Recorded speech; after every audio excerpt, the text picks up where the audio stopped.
विष प्राशन केलेल्या तरुणाचा उपचारांती दुर्दैवी मृत्यू, खळबळजनक कारण आले समोर। पुसद तालुक्यातील बुटी इजारा येथील 24 वर्षीय तरुणाने दिनांक 19 ऑगस्ट 2025 रोजीच्या सकाळच्या सुमारास राहत्या घरी विषप्राशन करून आत्महत्येचा प्रयत्न केला होता। या तरुणाचा आज दिनांक 23 ऑगस्ट 2025 रोजी उपचारादरम्यान दुर्दैवी मृत्यू झाला असल्याची धक्कादायक घटना उघडकीस आलेली आहे।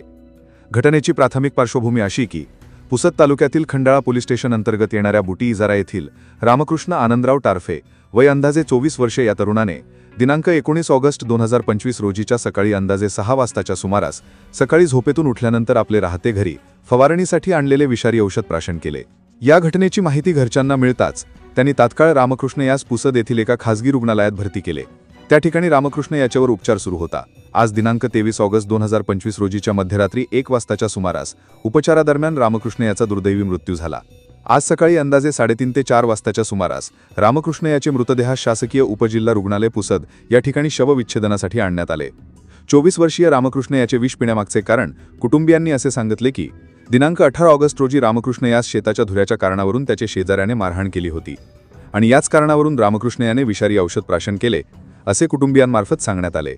नेमके यात सत्य काय हे अजून स्पष्ट झालेले नाही। मृतक रामकृष्ण पश्चात आई-वडील, 2 भाऊ, 1 बहीण असा आप्त परिवार आहे। सदर घटनेचा प्राथमिक तपास ASI रमेश इंगळे यांनी केला असून उर्वरित तपास खंडाळा पोलीस स्टेशन मार्फत सुरू आहे।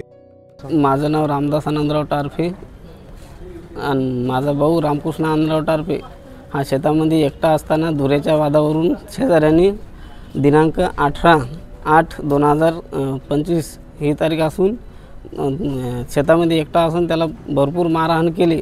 मारहाण केल्यानंतर पुन्हा गावाकडे घरी आल्याच्यानंतर पुन्हा घरी येऊन त्याला प्रेशर देऊन तुला घरी धमकी देऊन बा तू पुन्हा ये इकडे, तुला जीवच मारतो, हे करतो ते करतो असं करू त्याच्या दिमागामध्ये त्यांनी टेन्शन टाकल्यामुळे सकाळी झोपेतून उठल्याच्यानंतर त्यांनी सकाळी 6 वाजता मोनोकोट्रोपास हा 1 लिटरचा डब्बा होता घरामध्ये, ते आम्ही शेतामध्ये औषधी फवारणी करण्यासाठी आणत असतो, तर तो त्याने एक अर्धा लिटरच्या जवळपास घेतला आणि त्याला तिथून लगेच आम्ही लाईफलाईनमध्ये ॲडमिट केलं 8:30 ते 9च्या दरम्यान।